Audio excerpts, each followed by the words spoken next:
Okay, we have 3 speakers this evening. Okay, so anyhow, we're going to give them like 15 minutes each to present and about 10 minutes of Q&A. So that's like, and then in between time. So that's going to be like an hour and a half. So we're going to move it right through, okay? So first off, we're going to have Sadie Bingham. Are you surprised, Sadie, that you're first? I thought it was age over beauty, but it's all right. Beauty rules. Do you want? I don't care when I was giving you a hard time. Well, that's what happens here. We give each other hard times. Right. So, would you rather do your PowerPoint first, Roy? Sure. Up to you. Yeah. Okay. Yeah. All right. So Roy Sandoval has a little PowerPoint. How long is your PowerPoint? It's actually not much of a PowerPoint. I'm mostly going to speak and then I'll just talk a little bit. I use a PowerPoint to explain A to F grades and then. Oh, that's very and important. I'll make it short. Okay. So first off, we will have Roy Sandoval, candidate again. He's our incumbent and candidate for Superintendent of Public Instruction for the Gila County. So here he is. Roy Sandoval. Thank you. Just a little housekeeping. There are 2 petitions of mine going around, so if I'd very much appreciate it if you'd sign them and just kind of keep them moving because some folks came at different times. So, well, the last time I spoke with you, I gave a little lesson on what a county superintendent does and their responsibilities and so forth.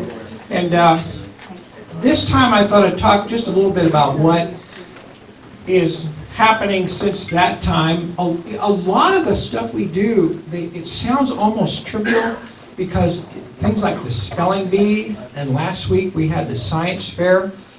It sounds like, oh, science fair, but you gotta remember, very high profile. We had 140 kids that entered into the science fair from all parts of every school in the county except Payson Unified School District. Payson didn't? They said it's not in the standards, so they didn't want to participate. But we still had more than we had ever had. And it is a big deal. It filled up the whole county building at the fairgrounds. So we have that.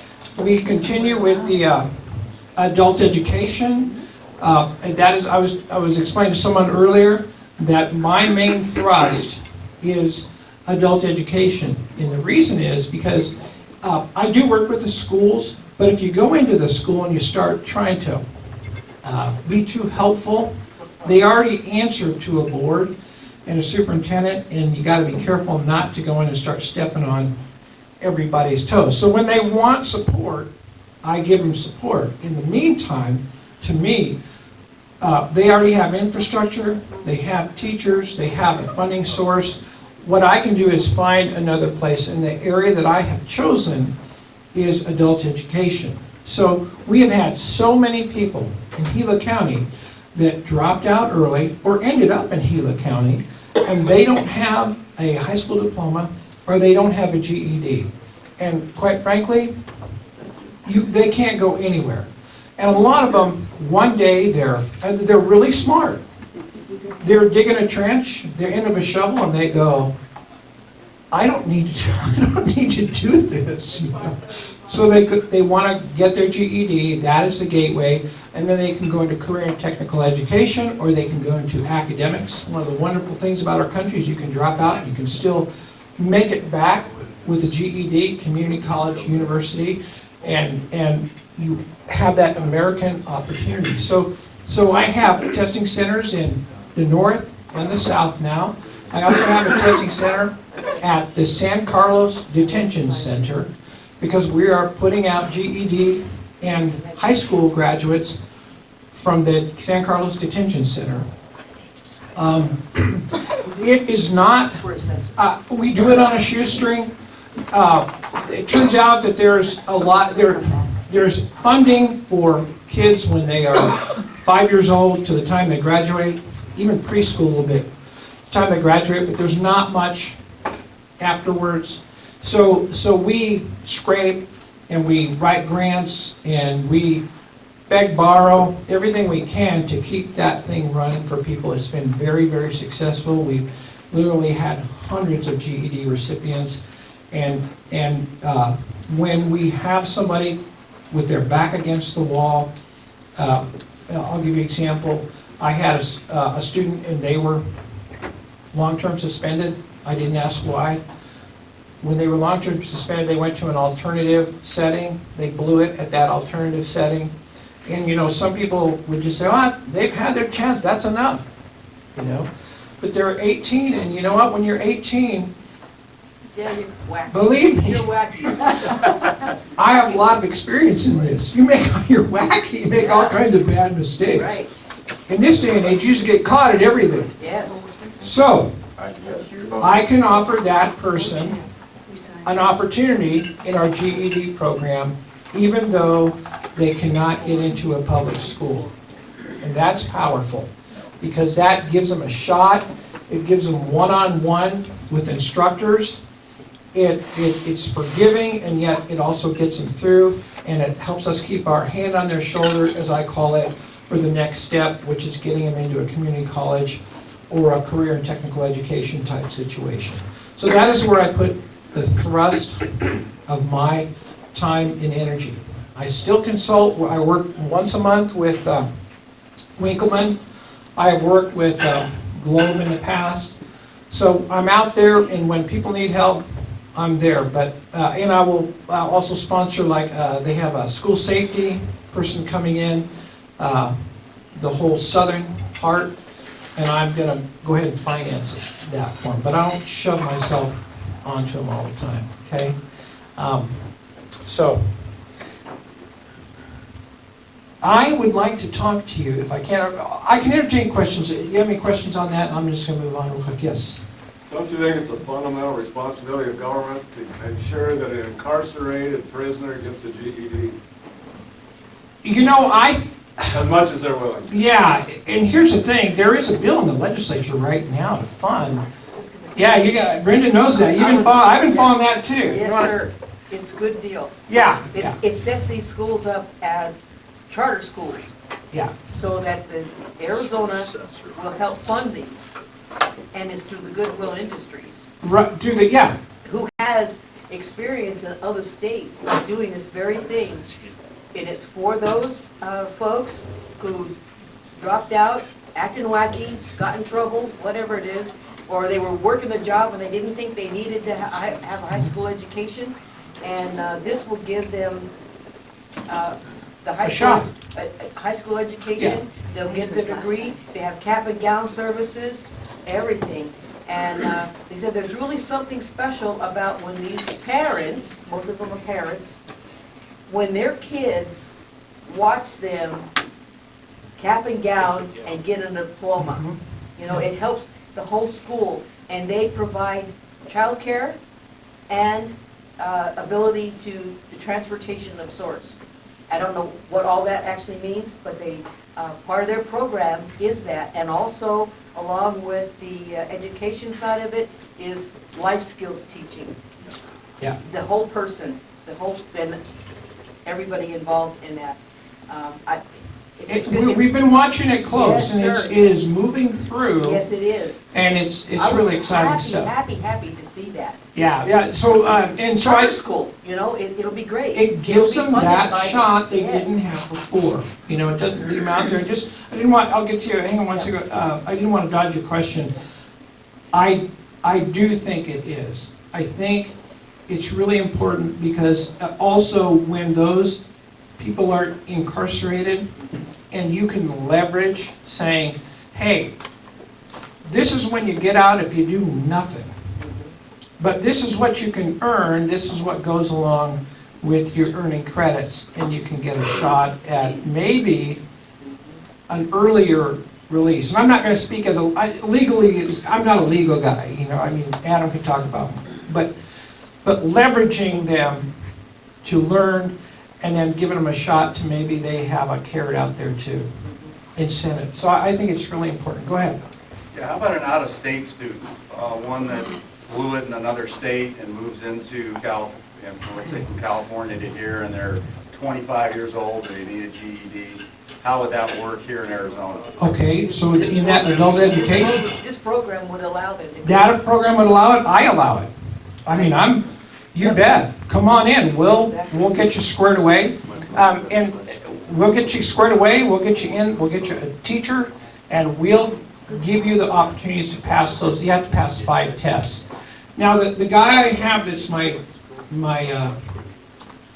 diploma-seeking missile is a guy some of you know who was my mentor from the time I was in 8th grade. He's a guy named Dennis Perch. Yeah, Adam knows him. Have you ever met him? He's just have you ever seen the Energy Bunny or the Tasmanian Devil where they go, and he just walks up to him at McDonald's and he says, hey, you have a high school diploma? He can do that stuff. So he funnels them in, we sign them up, we get him a teacher, and then Dennis at the end administers the testing. So that's what I've been up to with that. So good questions. Go ahead. How much does it cost? Is it free? Does it? It doesn't. That's the thing. It doesn't. It's free. Yeah, and that's why I'm in a funny office, because my office, we don't get funding. We don't. I get a budget from the county supervisors for like my staffing and my office in Globe, which is part of the courthouse. But the offices up here, I have 3 suites, and it's hard because we are also a Pearson testing center, so we have to be ADA compliant, we have to have all this stuff. My office, we pay for all that. We're on a shoestring. I'm probably the only one who pays for my own office, our suites of offices. And so we're always looking for funding sources because we want to make it so that they can afford it. Yeah. So I won't say completely free. I think it costs them like $9 to take a test or something. There's a little bit of skin. Yeah, it's not very much. Good. They said in the article that I read about it, that more than 30% of their graduates go on to college. And that's More than 30%. And I think it was another 25 or more % go in and get technical certificates for specific types of employment. And I'm glad you mentioned that too, Brenda, because our next step, or my vision was always, the next step is to have some control over over getting them into the community college or the certificate programs for vocational education. And that has been elusive for us because of the silos. Yeah. Turns out Work Innovations operates in a they call it in a DES silo, and it's a heavily insulated Yes. because there's money, and so for me to get that silo, it's not like I want to get my hands on all the money, but I want to get my hands on the vehicle that when they get their GED, boom, Yeah. I can keep them there, so I have them for a long period of time. Right. And that has eluded me to a great degree thus far. We've made little steps, but it's not an easy one because of the silos. After they get their GED or whatever, do you help them with jobs at all or not? Yes, we do. We have a job coach, my adult education director, and he helps them, he coaches them, helps them get a job, and then Interviewing he's things. actually trying to start, we have a program for heating and air conditioning, but I gotta tell you guys, this is a whole thing. You've gotta find someone who can teach it. Yes. And you're on a shoestring, right? So what happens is, you go to Work Innovations and Innovations Opportunities, they got the money, right? And so they can get them and things, but they might not have an HVAC program, right? So we're trying, that's the kind of stuff we're trying to work toward. Easier said than done, it really is, so, good questions. Okay, anything else? All right, so anyway, that's kind of a thrust of what I do, as well as when there are elections or bond elections, board members, all that stuff is coming around, people are pulling papers to be board members. If there isn't a board member, I try and appoint a board member, and I'm responsible for that, so that as well. But I thought what I would talk to you about today I can get this to work, is this grading system, A to F system, and it's for schools and for districts. Can you see that, or let me see if I can get out of the way here. Well, if you stand over there, maybe here. There you Is go. that okay? There you go. Arizona has an A through F system. Here's the thing. Scoot back. People tend to poo-poo the A to F system, okay? They say, well, it's not fair to rural schools, not fair to, these guys get these points, don't pay attention to it. I feel like it's important to have some type of grading system. We don't mind when we go to high school or college, they grade us, and it's an incentive. It was an incentive for me, and it was an incentive for my kids. But somehow, some people really resent it when their schools get graded. And of course, the lower you grade, the more you resent it, as it works. But there is an accountability system, and I thought I'd talk a little bit about, I'm not going to just go through a whole big thing, but it's interesting when you talk to realtors, people like that, they're referring people to the grade. So they want to know, when there are clients, they want to know what the high school's grade was. Okay? They want to know.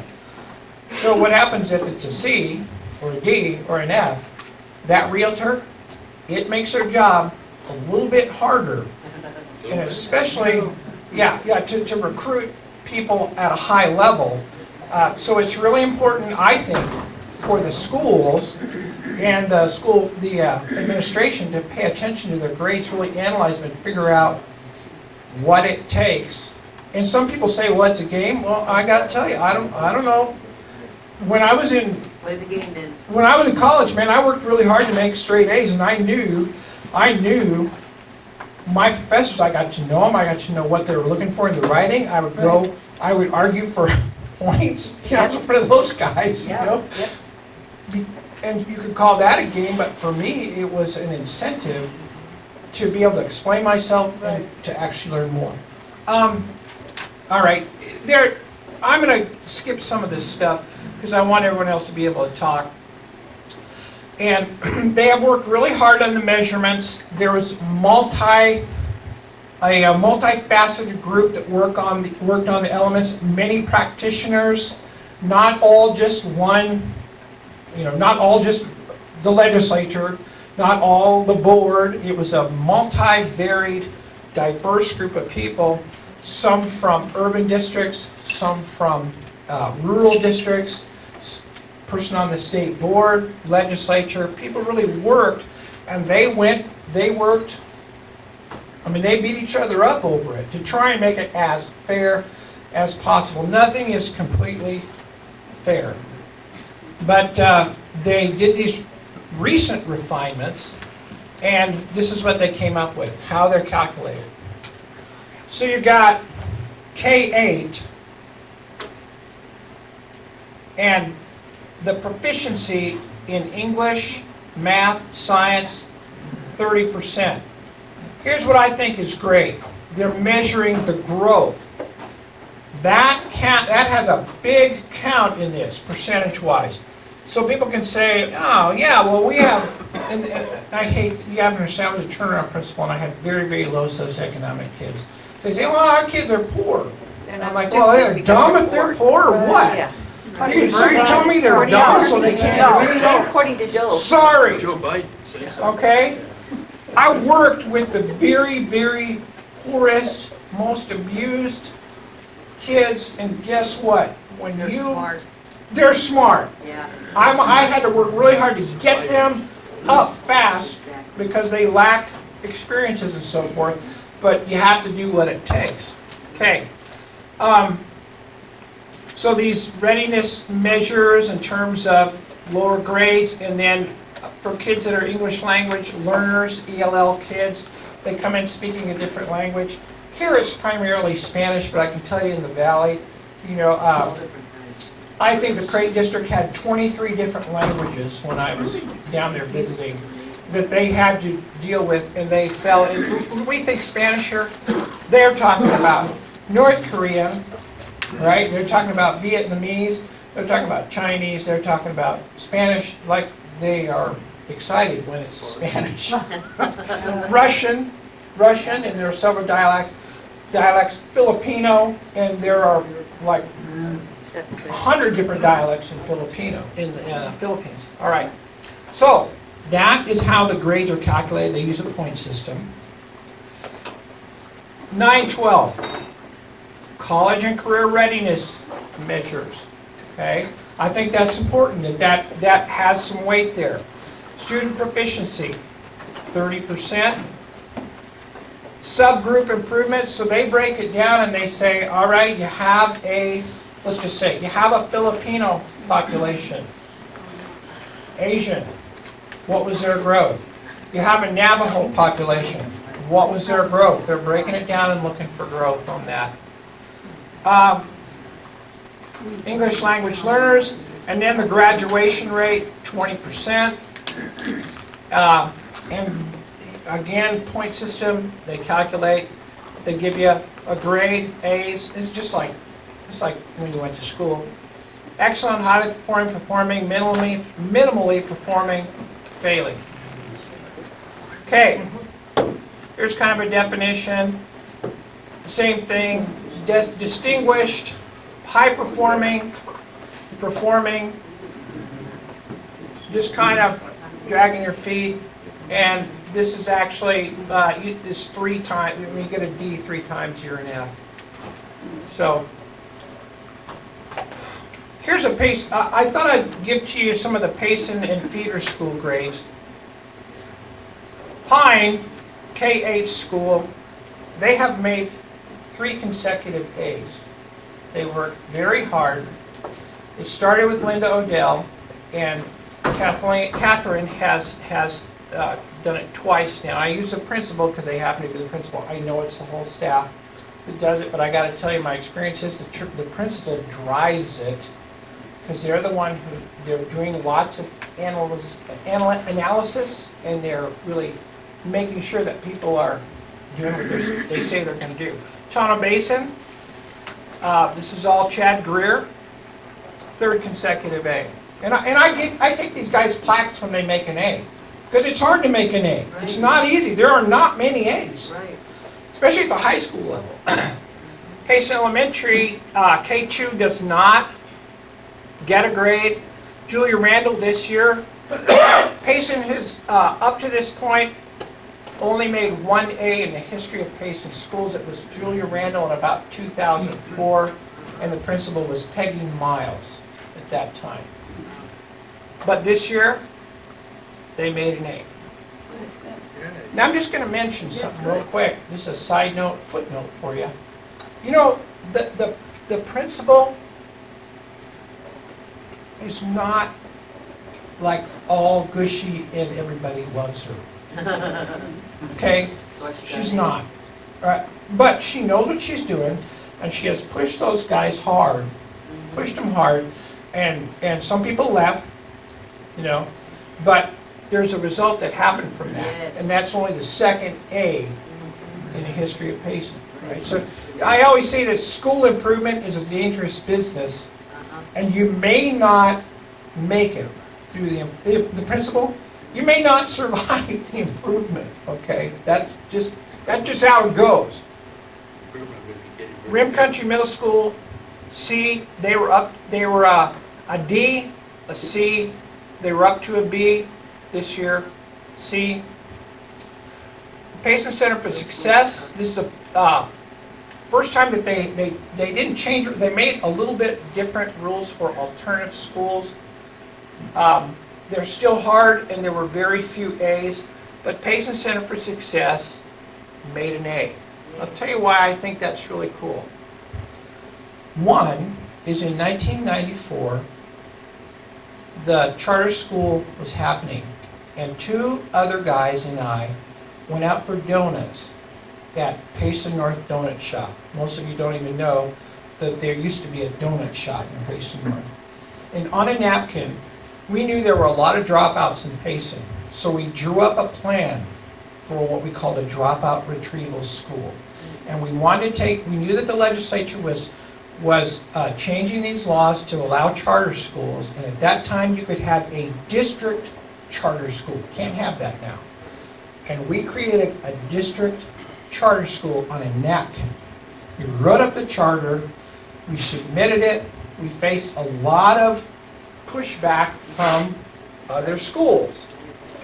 Linda Odell, once again, Linda and I, for some reason, our lives have just crossed all kinds of times. She was the director of the career ladder and had been moved to the charter school program.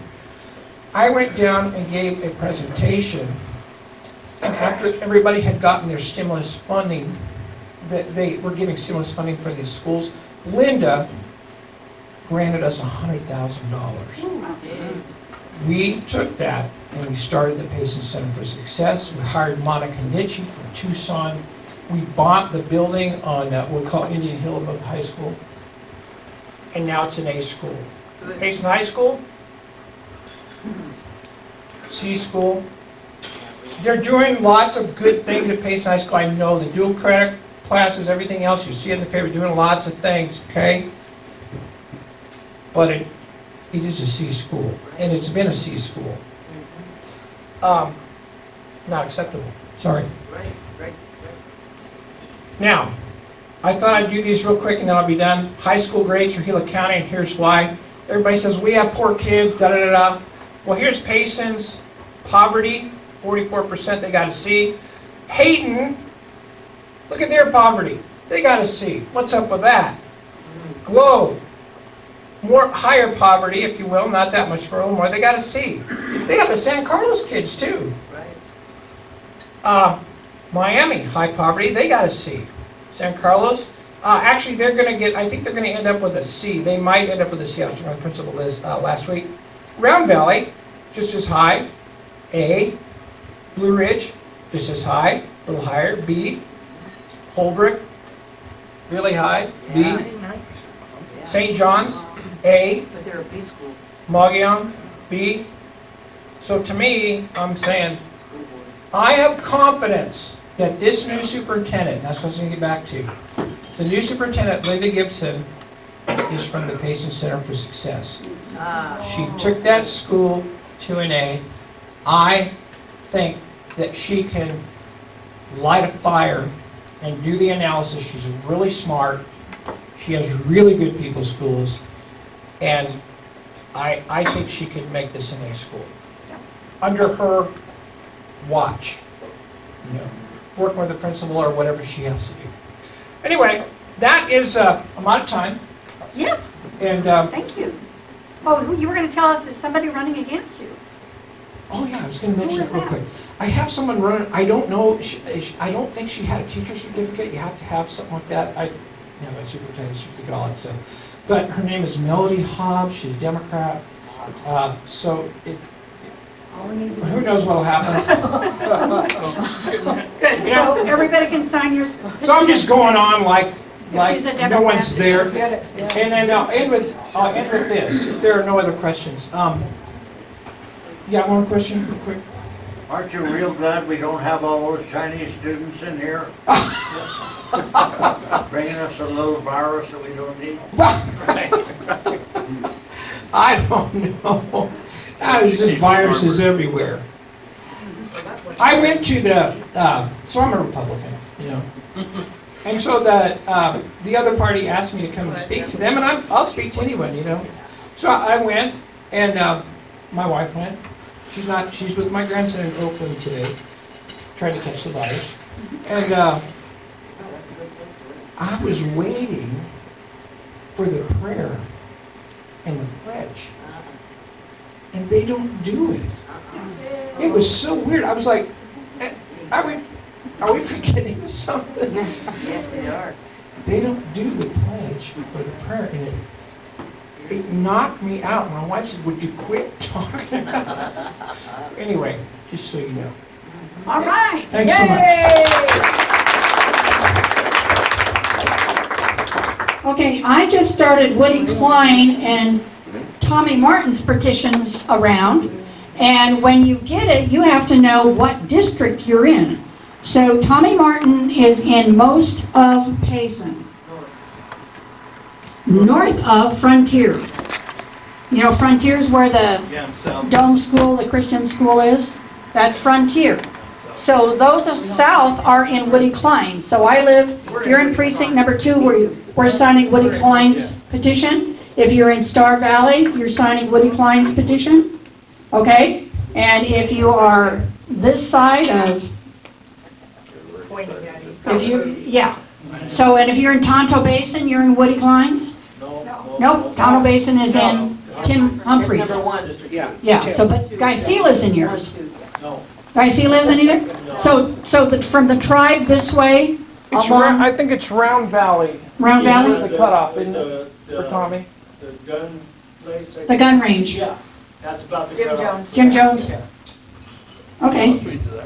All righty, well, so Sadie, you're up next. All right. So Sadie, you can, all you guys can sign Sadie. All righty, so here she is, our county recorder. I'll come over here. We're gonna dance. Shall we dance? Sure. Okay. Good evening. Good evening. Sorry, I'm not as prepared, or I guess, like, understandable here. I don't have a Education guide, presentation come on. or anything. I don't have any of that. Well, Shirley asked me to talk about the relationship between the elections department and the recorder's office. So, because a lot of people get them confused. They think either my office, recorder's office, does everything for the elections, or the elections department does everything. But basically, it starts in the recorder's office. If you want to register to vote, you have to start in the recorder's office. And then after that, we do the numbers, we do all the district stuff. But on the flip side, Eric's office works with the Board of Supervisors to make the precinct lines and all the good lines. Congressional, well, they work with the state with congressional and legislative districts. So they give that to us, and we have to precinct each voter, where they live. We have to decide what taxing district you're in. So then we would have to work with the assessor's office to figure out who you can vote for. And we have to put that in the computer, or a lot of times we have to map it out with parcel maps. And then after that, whenever an election comes, we do the final close of registration. We give the numbers to the different districts, city, towns, school districts, all the good ones, fire districts, electric. And then we do all the early voting. So we're the office that sends out all the ballots. On that note, Gila County now is almost to 70% of Peebles. So that means 70% of people receive their ballot by mail. Wow. Yes. So almost to 22,000. I'm sure we'll be there in the next few weeks because the Trump campaign in Shirley, they're doing registration drives and Lori back there. Yes. Have you met Lori? I have not, but Well, you need to meet Lori, who's the one that's collecting all these my things. staff has, Yeah. and they say she's wonderful. So, yes, so as soon as this And election's Chris- over, and Chris Morrissey.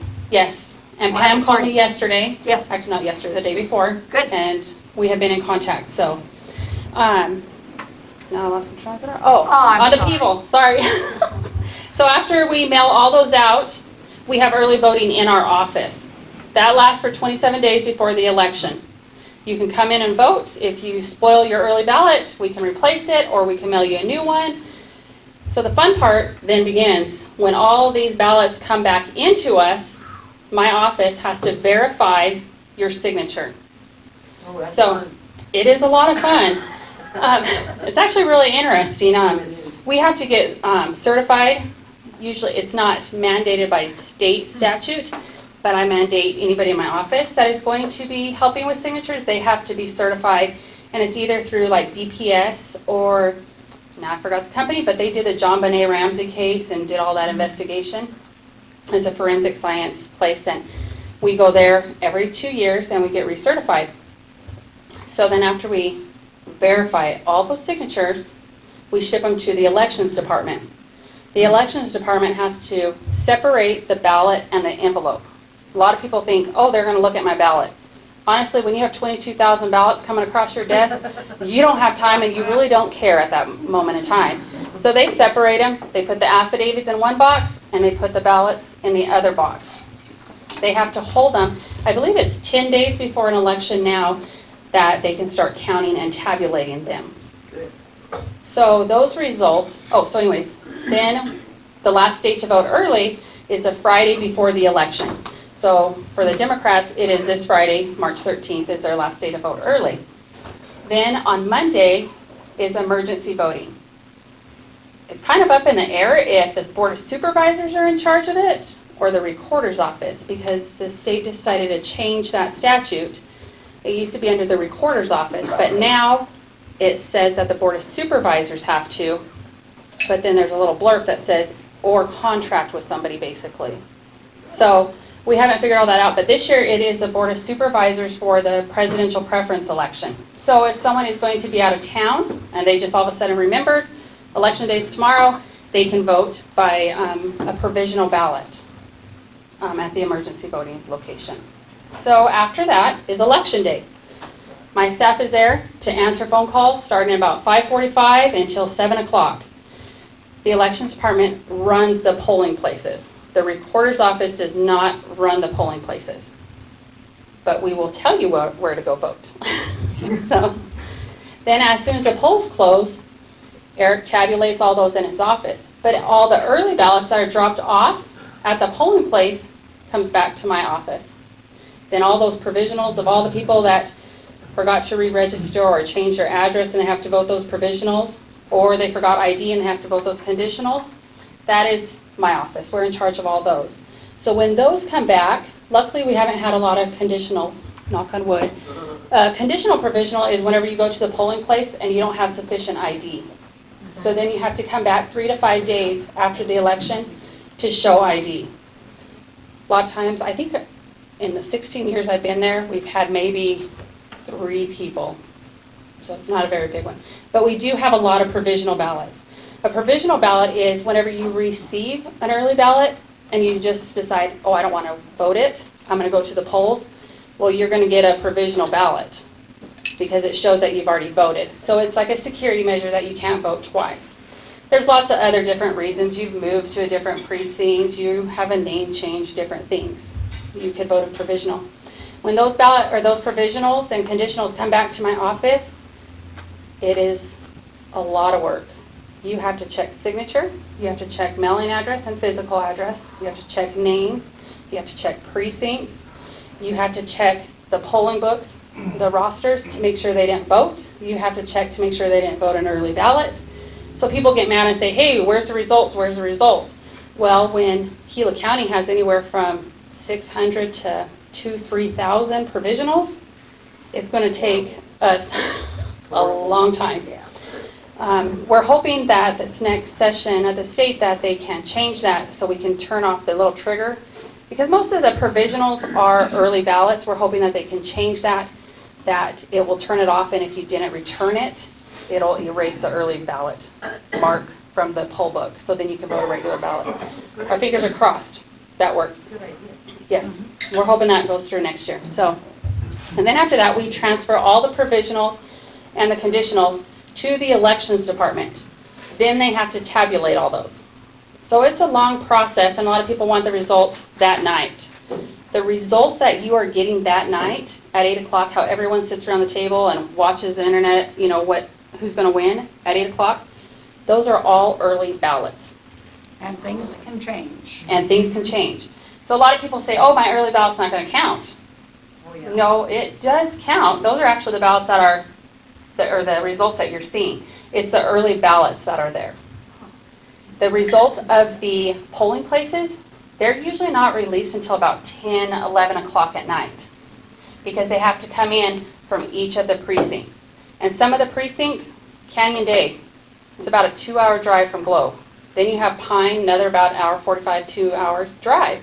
So you have to wait. So 7 o'clock, by the time they close down, it's about 8, 8:30. If any of you have ever worked out a poll, you know it's a long day, and Yep, it you know, is. it is. But we're always looking for poll workers. So that's basically how we intertwine the elections department and the recorder's office. We work very close together. Do you guys have questions about that? Yes. When Sally was running against Cinema, Mm-hmm.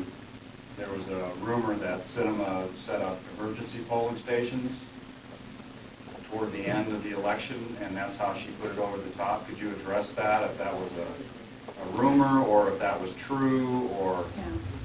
Federal form versus regular form. Yeah. So I cannot tell you if they had already established those emergency voting sites.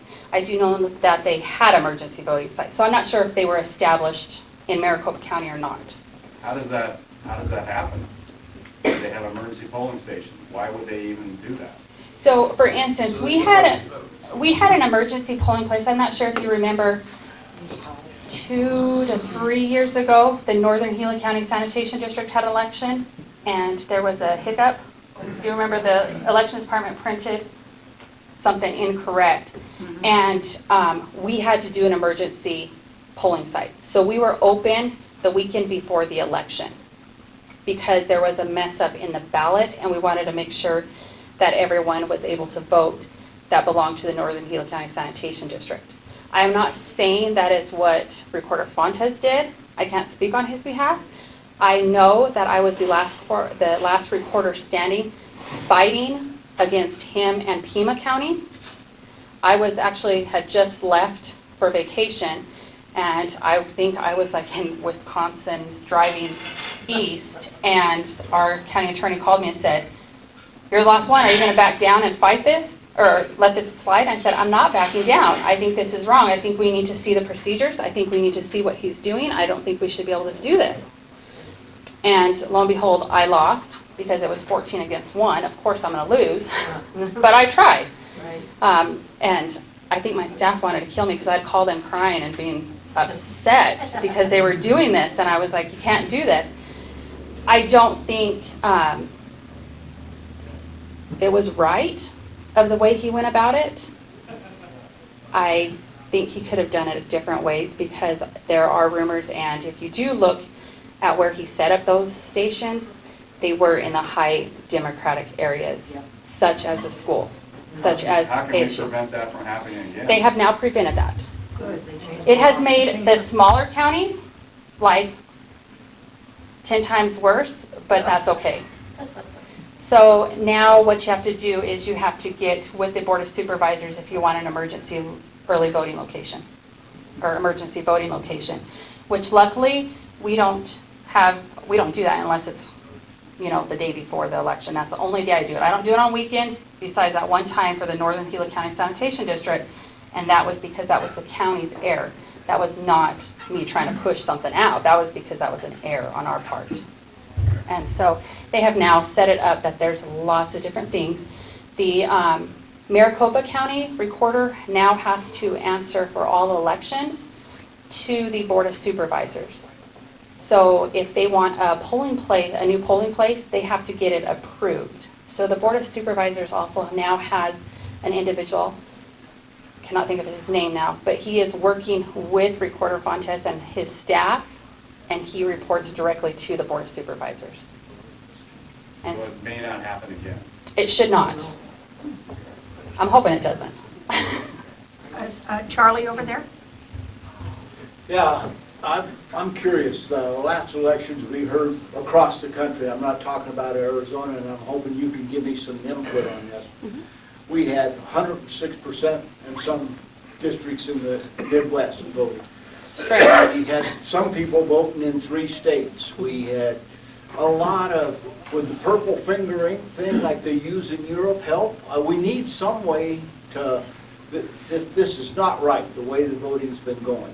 I agree with you 100%. The good thing is Arizona is light years ahead of them. We have so many security procedures. We do so many different things. We have a statewide voter registration system, which is linked to every county.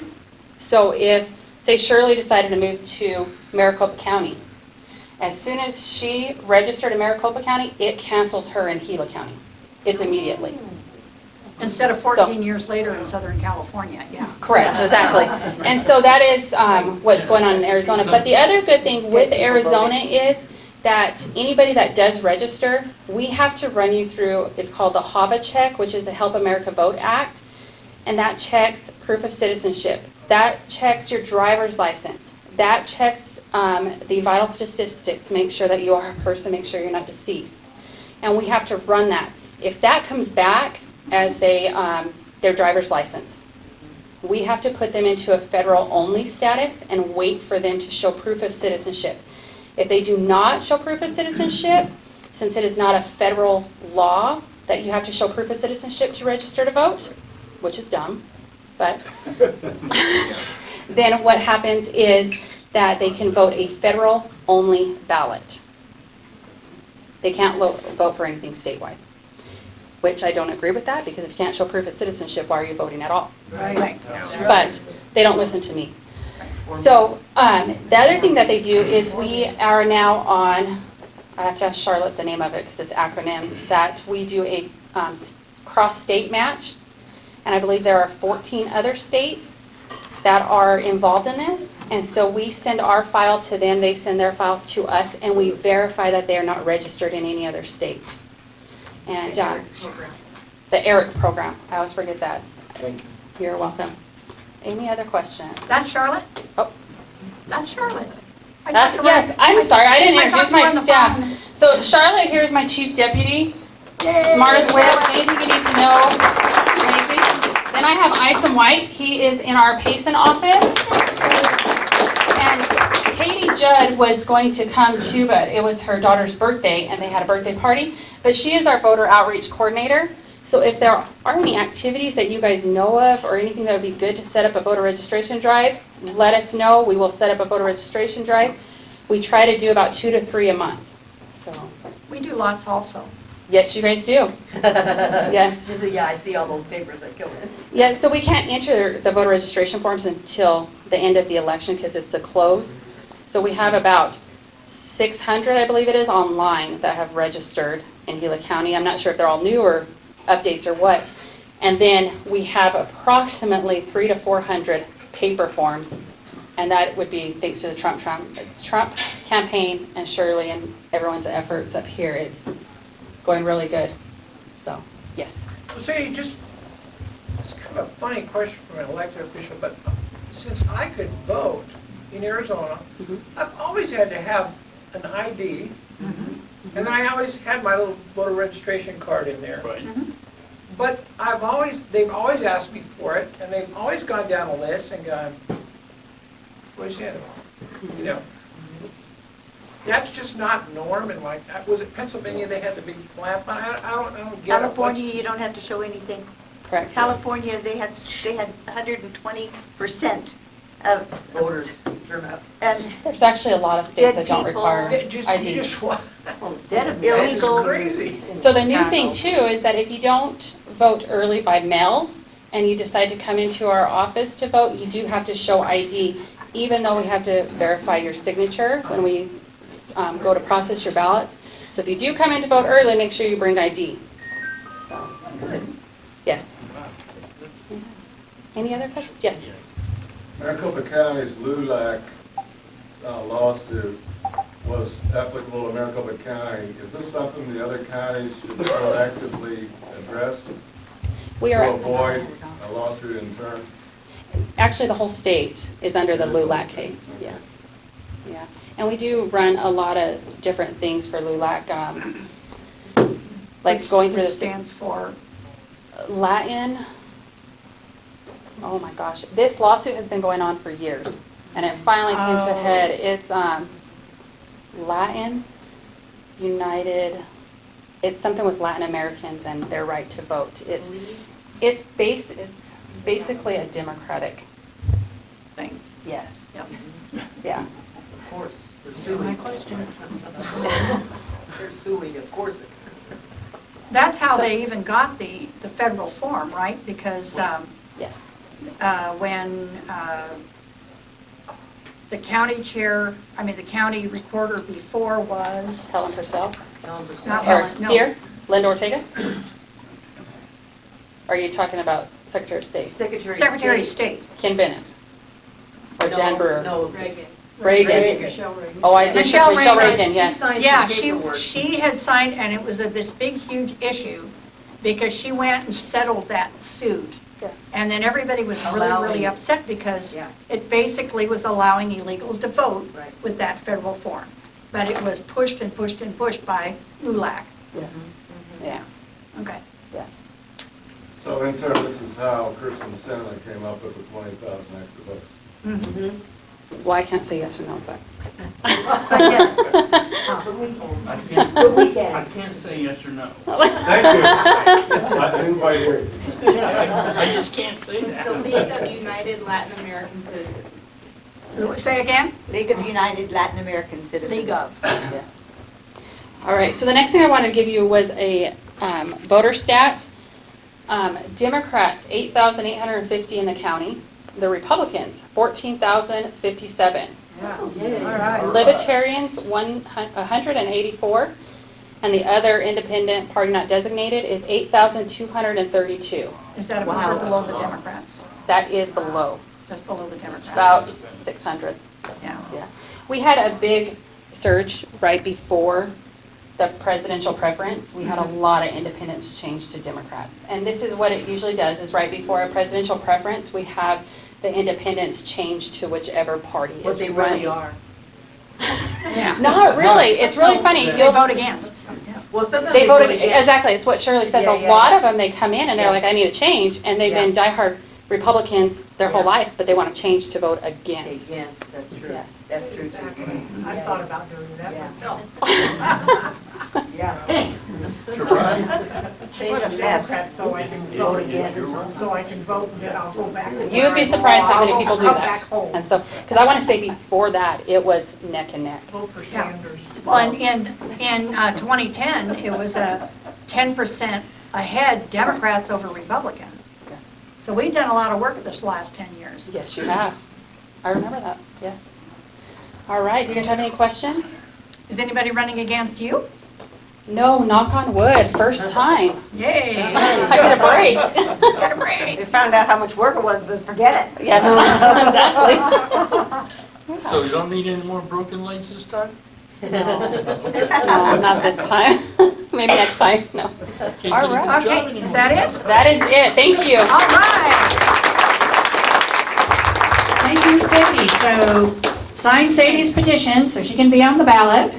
And here comes Woody Klein, Thank you, Shirley. County Supervisor, District 3, which includes not only the south part of Payson and Star Valley, all the way out to Young, where he lives, and beyond. and all the way south into the tribal lands, etc. So here he is. Thank you, Shirley. District 3 it starts down here on the south side of Payson, wraps all the way through Star Valley, goes in through Young, all the way over on the White Mountain Apaches, just around the corner from White River, takes in Canyon Day, like Sadie was saying. And then it goes south, in and out of Globe, takes in all of San Carlos, and ends up wrapping around all the way through Winkleman and Hayden. That's District 3. Very That's the biggest straightforward. district in the county. Yeah, so. so Huge district. Good thing So- you have a horse. And yeah. So anything that I do means traveling out of Young to go wherever I'm going. So it is a real big district, but it's really fun. It's challenging and a lot of different issues and whatnot. It's been a real eye opener. It's been really good. So tonight I want to just touch on a few things that we have going on and give you guys an update and try to answer whatever questions you have. When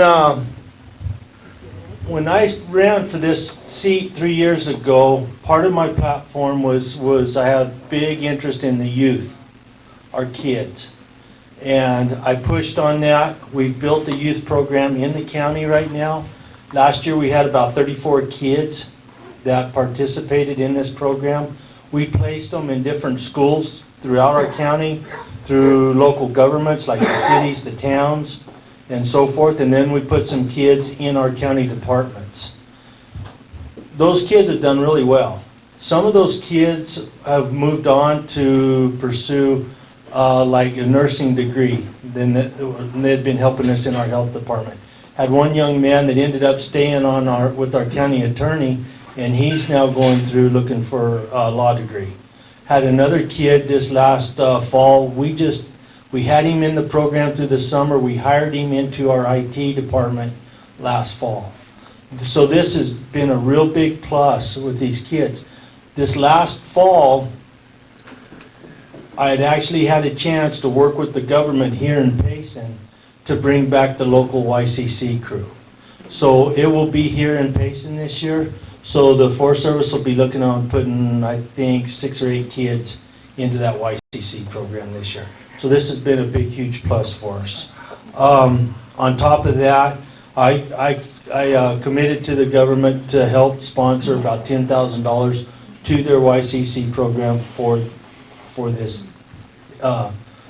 project that they're doing. And so I'm hoping to expand that next year into Globe and wherever else I can get it into.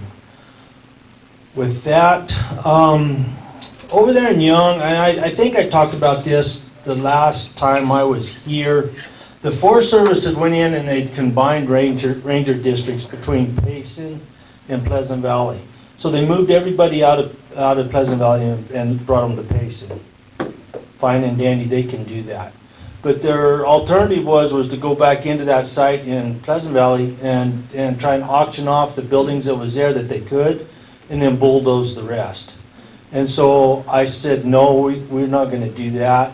Give me some time. So what I've done is I've been working with the Forest Service and through the county, and what we're going to do is they're going to end up deeding it over to the county. We will have possession and ownership of it, and it'll be turned into veteran programs and services. So, yeah, I'm really happy at that. And so just recently I was in DC, which was just last week. I met with everybody. Congressman Gosar is the one, he's pushing the bill now. It's up and going. Congressman O'Halloran is the original co-sponsor on the bill. And so everybody else is getting on board with it too. So I'm really hoping that by later next fall or whenever it is, we can get that through and we'll have ownership of it. And then we'll start putting those programs in place right there on that. So that is going along really good right now.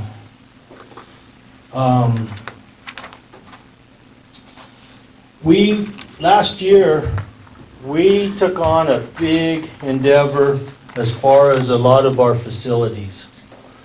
I don't know if you guys remember, but about 2 years ago, we went around, we'd been working with the judges in the county, and the judges needed courtroom space up here in Payson so they could hold trials and not have everybody traveling to Globe, yada, yada, yada. So we said, okay, fine, we'll try and find you some space that we can work with. So we shopped around and we couldn't get it. The last building we worked on was going to be between $3 and $5 million, and it was a 5-year lease. And we said, no, we're not going to soak that kind of money up into something that we don't own. So we backed up. We went through our facilities here. We changed some stuff around. So here's what we're going to do. Right now in Payson, we just finished the Payson Probation Teen Center down here on Cedar. So this is going to be a really good thing for Payson. The probation officers and everybody will be there in that building. And then on top of that, they will have that teen center in place. They've got room there for some time out. If a kid gets in trouble, they can take that kid to that center and hold them there for 24 hours or whatever they need to. Bring their parents in, maybe hopefully work out the situation, and they can all go home without going to jail. So this is all going to be a huge plus. Not only that, but they went in there and they're going to have the computer station set up so that after school, if a kid has something going on, needs some computer space and time, they're going to have a place to go. So this is all up and running. I just had the opportunity, 10 days ago, I guess, to go through it and look at it all. They did a fantastic job with it. It really looks really good. So we're real excited about that. We're going to be building a new Payson multi-purpose complex down here by the courthouse, or not the courthouse, but the corner down here. In that complex, it's going to be 11,000 square feet. And so it's going to have the Board of Supervisors offices, the Recorder's office, Assessor's office, as well as have offices for the Treasurer and School Superintendent. So That's not the Napa building, is it? no, Okay, that's coming though. that's coming. So this is all going to be right there. We're tearing down some stuff there, shuffling some things around, and then this building's going to go in place.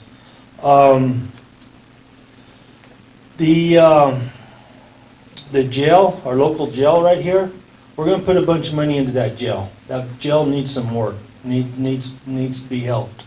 So we're putting some money into that. The Napa building, we're in the middle of refurbishing that. I think with just a little bit more, we could have it down to dirt and start all over, but. So we're really close, but they went in and they gutted it all out, took the roof off, they're doing a bunch of stuff there. The health department and some others will be moving in there. And so they'll be in that building right there. In Globe, we have an animal shelter we're gonna be building at the fairgrounds. I don't know if any of you guys, y'all know where the fairgrounds is at, but we own the property, we have lots of room, it's a good place. And so we're gonna put that animal shelter in place there. Where it's currently at, we don't own the animal shelter. An individual owns the building and the cemetery owns the property. We don't own anything there. So the cemetery's wanting the building gone, the lady that owns the building is wanting us out. And so we have shopped around, we've run it through a lot of different ways, and the best thing we can do is put it at the fairgrounds, and that's where it's gonna go. Also, the Globe Gel down there, we're gonna do the same thing with it, probably not to the extent as what we're doing here in Payson. So all said and done, this is a $10 million endeavor. That's what we're putting into it. We're putting roughly $5 million up here and $5 million in Globe. So I'm looking forward to having all that done and having some space. And I'm really excited that the judges will have space for their trials and their courts and all that too. So the last building we have is we own a building in downtown Globe. It's called the Michelson Building. It sits right there on Main Street. We're going through and we're going to do some repairs on the roof and some other things to the building. And then we're working with the town of Globe. Globe's going to end up taking that building and turn it into what they call a business hub. So it's going to be partitioned off. It's got different levels in it where it can actually be rented out by different little businesses. If they need a little space to go in there, they'll have a computer, whatever they need right there for them. And there's a lot of grant money going into this. There's county money, a lot of different revenues there. So it's going to be a good deal. That building's been vacant now, Sadie, for quite a while. I think our child support division was in it last. Yes. And so this is going to be a good thing on that building, rather than just have it fall down and not be used on that. Other things, I've been doing a lot of work in the Hayden and Winkleman end of it down there. What has happened, and back a lot of years ago when I was a teenager, the state had passed legislation that gave the mines the abilities to self-assess. I can't tell you the exact year, but it was a long time ago. So what has happened down there is, with that in place, the mines have been assessing themselves so low that the town of Hayden was fixing to unincorporate. And if it unincorporates, then of course it falls back to us as a county to take up all the services that we can. And so I've been working real hard with them down there on this. We hired a consultant to go in there with us to pull all this back together, go through their financials, lay everything out, and try and figure out what cuts they could do, anything we could do to keep them afloat. So through this process, I set up a meeting with our state legislatures in Phoenix to include me and the mayors from down there to talk about this issue. So I had Dave Cook, TJ Shope, and Frank Pratt. They pulled in another guy that works for the state legislatures that's a retiree out of the DOR, Department of Revenue. We sat down in there, we went through it all, hashed it all over. At the time, Hayden was looking at asset revenues of about a little over $7 million. That's what they were getting. We came out of that meeting, finalized our report, looking at everything, going into the last meeting with the mayors to lay this all out and see if we could make enough cuts to keep them afloat. The new assessments came in and they went from a little over $7 million to over $22 million. So we're not done. So what that means is the smelter and the mine right there in Hayden, that smelter is one of 3 smelters in the United States. 2 of them are in Gila County, the other one's in Salt Lake, Utah. So they had just completed an upgrade on that smelter of about $263 million a year and a half ago. And so they went back and adjusted their evaluations and came out with some more money. But we still have more work to do on that. I still don't understand the whole system there. So we're going to keep working on that so they don't unincorporate and we don't have to take it over. With that, a lot of stuff going on. Resolution is getting ready to open that mine right there at Oak Flats above Superior. I was in that process. Actually, we hadn't been involved in that process till the end.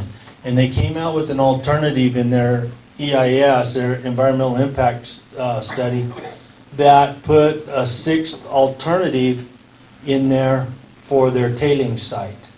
The tailings site all of a sudden came up, they were going to put it in Dripping Springs, which is on the Gila County side. I got involved with that, started in on that process, been working with that. It's through its final stages now. It does look like that tailings site is going to go into Dripping Springs. There's some pros and cons to that. A lot of the locals don't want it. Some other ones don't care. There's some issues with that. It's going to affect property values from their neighbors. What's interesting about this particular site is that it's all private property. And so the Bureau of Land Management, or DOI, came back into resolution and said, you will go look at this property for this site, which I don't get that part. So long story short, they're buying the property. It looks like that site's going to go on there. And in which case, I'm still dealing with neighbors and adjacent property owners on property values and things like that. That's ongoing. That's going to affect us. We are going to be affected a little bit right there. I don't know to what extent yet, but that's coming. So a lot of things going on in the county right now. Of course, we are in the middle of, or going to be right in the middle of this election and campaigning and all that coming up. So it's a real busy time. We're working on our budget right now. Our finance director, manager they got their heads down crunching numbers, going through all that.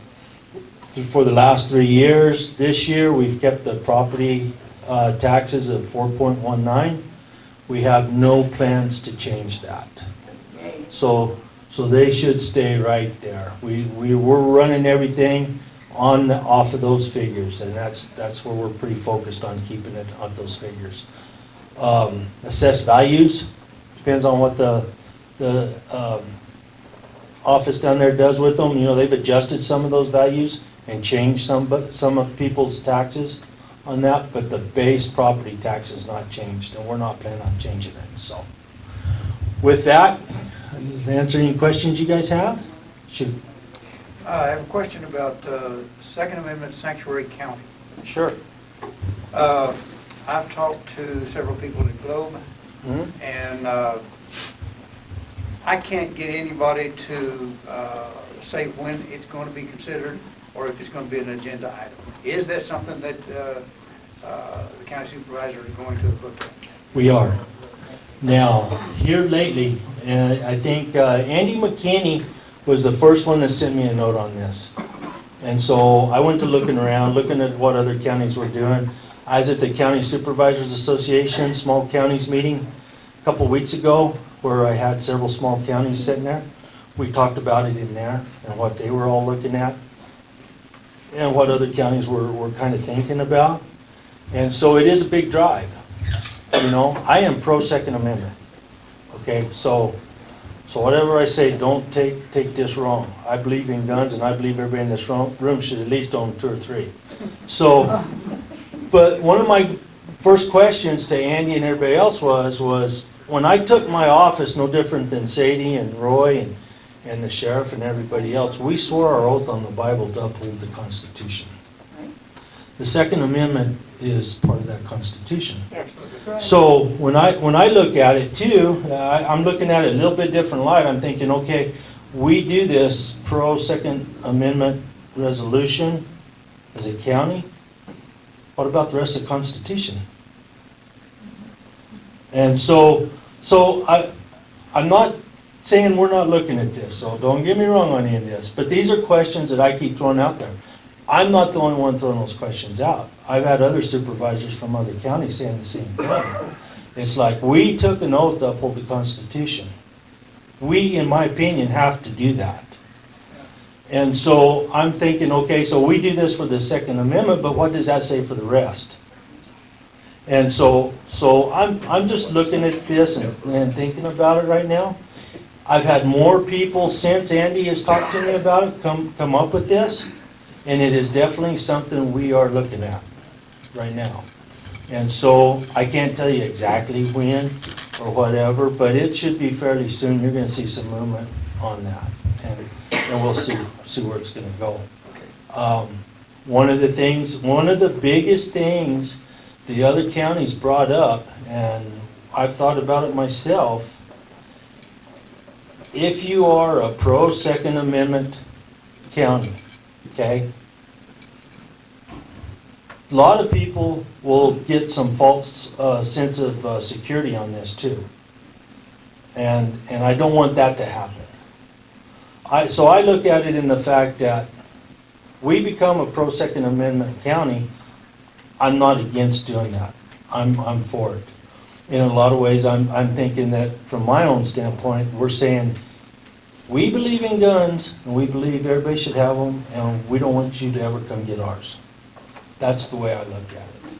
I know some people have brought it up saying, you need to do this so that they'll never ever come get my guns. I can't guarantee that. You can't either. You know, we can only do our best. And so this question is out there, but I will tell you that we are definitely kicking that around and looking at it really hard. Yeah. What can be done about an official that goes against his oath in the Constitution? Well, I would say you need to vote that official out. That's And it. is there anything immediate that can be done, like censure or impeachment, or do you just have to wait to vote them out? You could recall them and do whatever, but I see it every day on the news, and so do you. Not necessarily in our state, but, you know, California is loaded with them. Right. And yet those people stay in their seats. I don't get it. To me, it's like when you do something like that, whether it's dealing with ICE and illegals or whatever it is, or it's guns or whatever it is, you should be on your way out. They took the same oath as we did. So I don't understand that. But you do have, you know, like Sadie said, recall or elections, vote, whatever it is. That's about what you got. I think Don. I just wanted to comment on that. We should take the position that an oath to uphold and defend the Constitution, which a politician, legislator, enforcer, whatever has to sign, has to agree to violate that is perjury. And perjury has a jail term involved, and we need to start filing ethics complaints against people who violate that oath, and we need to start impeaching them, not merely recalling them or voting them out, but impeaching them. Yeah, I don't disagree with you at all. And so when we had, you know, when we're talking about the Second Amendment, I'm talking about the Constitution. You see where I'm coming from with this, okay? To me, we've already done our part to uphold that Second Amendment. And this board, I can tell you, is exactly that. We're there. I don't know what will happen in the future, but for this board, we're there. So when I look at actually going in and putting a resolution in front of us to talk about, that question right there is what I thought. What can we do to boost up or strengthen the oath that we've already taken for the Constitution? Not just singling the Second Amendment out, but for the whole Constitution. Yeah. Also, there's one other side issue involved, the red flag laws. Yeah, they're horrible. The stop laws. Yeah. Ducey's severe threat order of protection, something a lot of people are not realizing. That is a civil law. And our rights are at law, not at equity. And the problem is that people who get victimized by that are going to go into court and claim their rights, and they have no rights at equity. So that is a scam, right from the word go. It's an end run around our Constitution and our rights, and we've got to put a stop to it. We do, and I totally agree with you on that. Yeah, I talked to Paul Colsar about that. He agreed that the county could and probably should declare a financial hardship to where we're not forced to take any foreign refugees into Gila County. And, you know, my feeling is we have one child that's homeless in Gila County. We can't afford to take these refugees and, you know, have them crammed into Gila County. I'm afraid because we're a small populated county that they're going to look at, well, there won't be any political ramifications to put up some kind of government housing and then say that 50% of them have to be, you know, these foreign refugees. And I think we ought to put a stamp on the guy saying that, no, it's a financial hardship, we can't take them. I know, and me and you've talked about that. And so, But I didn't, Paul Golsar, though, I wanted Right. to let you know that he said, yeah, that's, right, and so I don't disagree with that either. I mean, we have our own issues. We have our own, you have your own local issues right here when it comes to kids. That's something I've dealt with for 2 years now and have not gotten ahead of it. Well, I don't know if I ever told you guys, but when I first took office, I was talking to the chief of police down here. And I was asking him, because I grew up as a kid around this mountain, and I said, when did these people show up standing on the corners holding the signs? What did I miss? Oh yeah, he said, they're here, they're there, they're whatever. I said, okay, but what's up with that? He said, well, you know, it's just an issue. And he said, but it isn't as bad as the kids. And I'm like, you mean those people have kids? Well, they may be. He said, we have a homeless kid problem here in Payson. I said, really? I said, what do you mean by homeless? Because there's a lot of definitions of homeless. When you tell me homeless, I think you're living under a tree. That's what I picture in my mind. But homeless can also be couch surfing with a cousin or a friend or whatever it is. He said, well, we have kids that do that. They're placed around town and they do this and that. And I said, really? And I said, yeah. He said, and we have some that live out at the river and whatnot. And I said, okay. How many? What are we talking for numbers? He said, oh, about 250. Well, my head my jaw just about dropped. There I'm was like, 300 really? in that school district when I was on the board. So I don't know if you guys know this lady. Her name is Alex Bells. You may know her because she works with the school up here. She was real tight with the school. Super lady. I think she went to Tucson. She did. She left. Bless her heart. I wish she hadn't. But so I found Alex because I kept trying to get more information, and I couldn't get it. I couldn't get people to talk about this at all. Finally, I found Alex. She was working with the school, and she was working with some other churches in town, several churches, and she was working on the homeless kids along with the adults. So I brought her in the office. It was me, my wife, and my executive assistant, and her. There's one other person. She walked in, and she's a short lady, just a straightforward and soft-spoken, super good gal. She's retired Air Force. She walked in and sat down. I sat down across from her, introduced everybody. I said, Alex, I have a question. There's an issue around here on homeless kids. I said, you know, I've talked to the chief. He's told me and everything. I said, how many homeless kids do we have? I didn't tell her any numbers. I didn't tell her anything me and the chief had talked about other than that. I just asked her, how many homeless kids do we have in the Payson area? Right now? Yeah, right now. 500. Then she sat back in her chair and she said, no, there's a little bit more than that. This was about 1.5 years ago.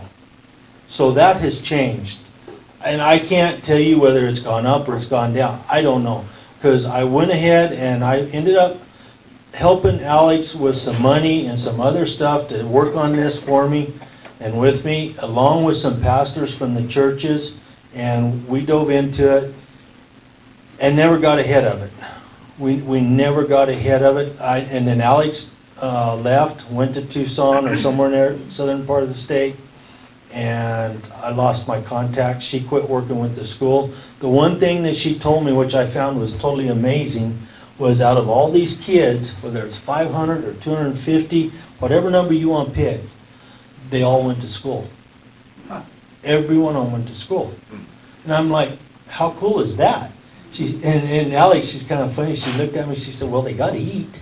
You know? So, but neither here nor there, they all went to school, which I thought was a huge plus. Because I could just picture several hundred kids running rampant through the woods that aren't going to school, and it's gonna be an issue, but they were all making it in there, so. So that's that story, and today, I don't know how many there are here. Maybe there's none. I hope they've all grown up and got jobs and went on to lead good, productive lives. That's what I really hope, and so, but I don't know. It's something, me and the mayor, we've talked about it, and I'm still working with some pastors and some people, and so hopefully one of these days we can get a handle on it. Any more questions? Glenn? Well, we're awfully proud of you. I didn't know you were Tim Humphrey before this election. This And you is know we Rick need a lot of breath for He you. didn't know me or Tim. Or Tim, oh, But- okay. I call you the Gila County A-Team, and we're gonna work hard to see if nobody breaks that up. Well, thanks. You're all different. I remember attending a meeting over in Globe when they were gonna bring 1,000 immigrants in here, a gun-free zone. You remember the meeting up there? Yep. And one of the past supervisors voted for it. They did. And they didn't realize they were gonna bring 500 Chinese students in here, with each bringing 700 support people. Mhm. And this community don't realize it. And you guys voted that down, and you've had the wind in your back and doing progress on everything you touch. And we're gonna work hard to see if nobody breaks up this team. Thank you, Glenn, I appreciate that. I was thinking the other day, I had my brochures, you remember when I was campaigning 3 years ago and running, I had everything listed down on that as my platform, what I was running for. And I was thinking back through that list of stuff that I had on that paper. I've covered them. I've covered them all. And in addition to that, when I took this job 3 years ago, I stepped into a position I really didn't know a whole lot about, you know, and I don't care who you are, from the outside looking in, you're only gonna learn so much until you're in that seat. And it's taken me 3 years to somewhat get my feet on the ground to learn what I need to know. And so I finally made that point, but it's been a long, hard 3 years, and it's a huge learning experience. We have good people in the county, and we've made a lot of changes, yeah. Where's your petition? Do you need it signed? Yeah, it's here Somewhere. someplace. And if you live in my district, that would be great if you want I to do sign live in it. your district. Thank you, yeah. South of So, Frontier. You have it, south of Frontier. yeah, And here it comes, right behind you. We need it when you're done. Okay. Already signed, you sorry, can't do it again. you don't want to sign twice? Sadie will kick it out after a while. Yeah, she'll probably figure I'm We'll your take it sister while you and you're got it your up. cousin. Yeah, so with Okay. that, I think I'm good.